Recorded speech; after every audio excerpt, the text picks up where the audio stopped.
వీక్షకులందరికీ నమస్కారం. జూలై మాసమందు ద్వాదశ రాశుల వారికి ఏ విధమైనటువంటి ఫలితాలు కలగబోతున్నాయి అనేటువంటి విషయంలోకి వెళ్లే ముందు జూలై మాసంలో ఉండేటువంటి గ్రహస్థితిని మనం గమనించాలి. ఒక జూలై నెలలోనే చాలా విచిత్రమైనటువంటి స్థితి కనబడుతూ ఉన్నది. 14వ తారీఖు నాడే మొత్తం గ్రహాల యొక్క మార్పు అనేటువంటిది చాలా ముఖ్యమైనటువంటి విషయంగా చెప్పచ్చు.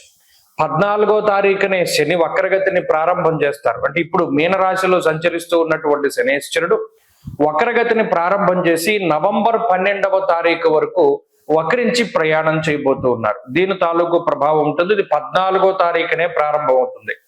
అలాగే 14వ తారీఖు నుండి దక్షిణాయనం ప్రారంభం. అంటే సూర్యుడు మిథున రాశిని వదిలిపెట్టి కర్కాటక సంక్రమణం చేసేటువంటి పుణ్యకాలం కూడా 14. అలాగే సింహరాశి యందు సంచరిస్తూ ఉన్నటువంటి కుజుడు 14వ తారీఖు నాడే సింహరాశిని వదిలిపెట్టి ఉత్తర ఫల్గుని 2వ పాదంలోకి కన్యారాశిలోకి ప్రవేశించేటువంటి రోజు 14వ తారీఖే. అలాగే 14వ తారీఖు నాడే వృషభ రాశి యందు స్వక్షేత్రంలో సంచరిస్తూ ఉన్నటువంటి శుక్రుడు మిథునంలోకి ప్రవేశం చేస్తారంటే మిథున సంక్రమణం శుక్రుడికి 14వ తారీఖు నాడే.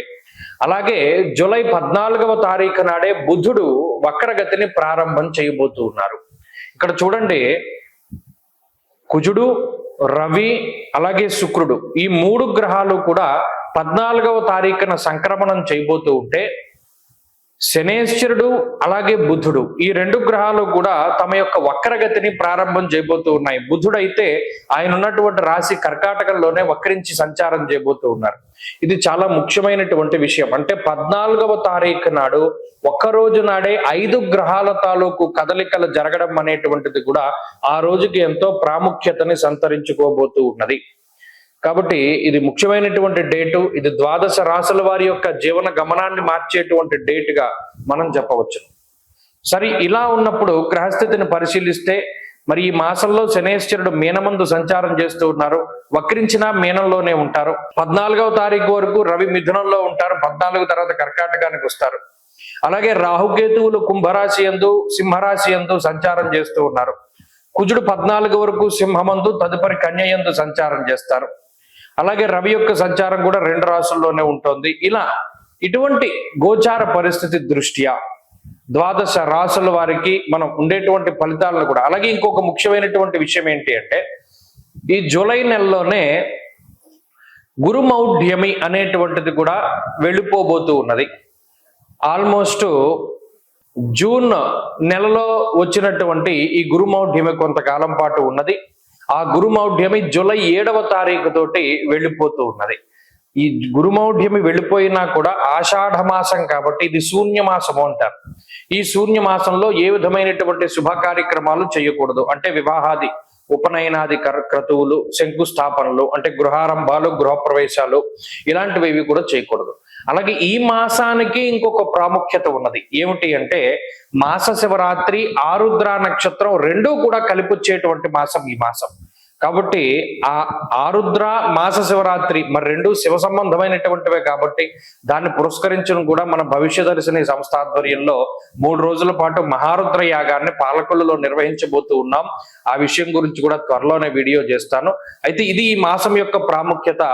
అలాగే ద్వాదశ రాశుల వారికి కూడా ఈ మాసంలో ఏ విధమైనటువంటి ఫలితాలు కలగబోతున్నాయో కూడా మనం ఇప్పుడు తెలుసుకుందాం. మేషరాశి వారికి జూలై మాసంలో ఉండేటువంటి గ్రహస్థితిని గమనించినప్పుడు 3వ స్థానమందు గురుడు ప్రతికూలమైన ఫలితాలను ఇస్తూ ఉన్నారు. అలాగే తృతీయమందు రవి 14వ తారీఖు వరకు యోగిస్తున్నారు. బుధగ్రహం, శుక్రగ్రహాల తాలూకు అనుకూలతలు కనబడుతూ ఉన్నాయి. అలాగే కుజుడు 14వ తారీఖు దాటాక షష్ఠ స్థానమందు యోగిస్తూ ఉన్నారు. రాహు లాభస్థానమందు యోగిస్తూ ఉన్నారు. 14వ తారీఖు దాటాక శని యొక్క వక్రగతి మూలాన కూడా కొంత ఏలినాటి శని ప్రభావం నుండి ఉపశమనం కలిగించేటువంటి పరిస్థితులు ఉండబోతూ ఉన్నాయి. కాబట్టి ఈ జూలై నెలని 2 భాగాల కింద విభజిస్తే 14వ తారీఖుకి ముందు, 14వ తారీఖు తర్వాత.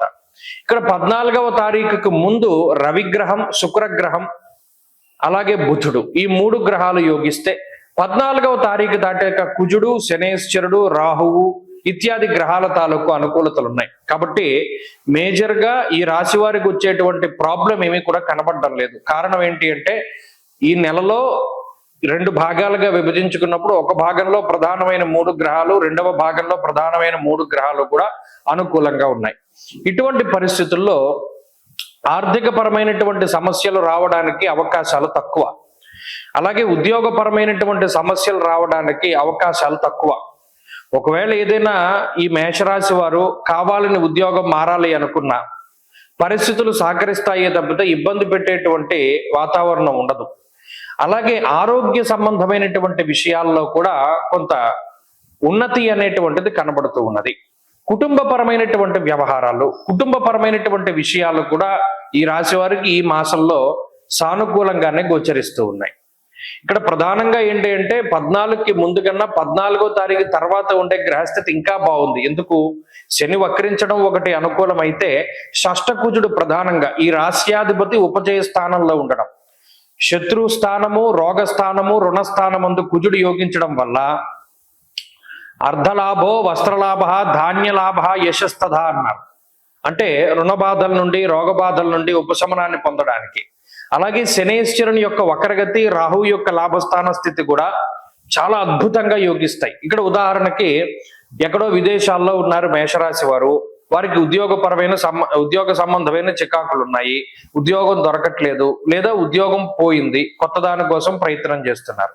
అటువంటి వారికి ఈ గ్రహస్థితి చక్కటి ఉద్యోగాన్ని ఇస్తుంది. అనగా ఈ స్వదేశంలోనే కాదు విదేశాల్లో ఉండేటువంటి మేషరాశి వారికి సైతం ఈ గ్రహస్థితి యోగిస్తుంది. అయితే ఇది ఎప్పటి నుండి? 14వ తారీఖు నుండి మాత్రం. ఈ విషయాన్ని ప్రధానంగా దృష్టిలో పెట్టుకోవాలి. అలాగే ఈ మేషరాశి వారు నూతన గృహాలకి సంబంధించినటువంటి విషయాలు, నూతన వాహనానికి సంబంధించినటువంటి విషయాలు, శుభ కార్యక్రమాలకి సంబంధించినటువంటి విషయాలు, ఇవన్నీ కూడా చాలా చక్కగా అనుకూలించడానికి అవకాశం ఉంటుంది.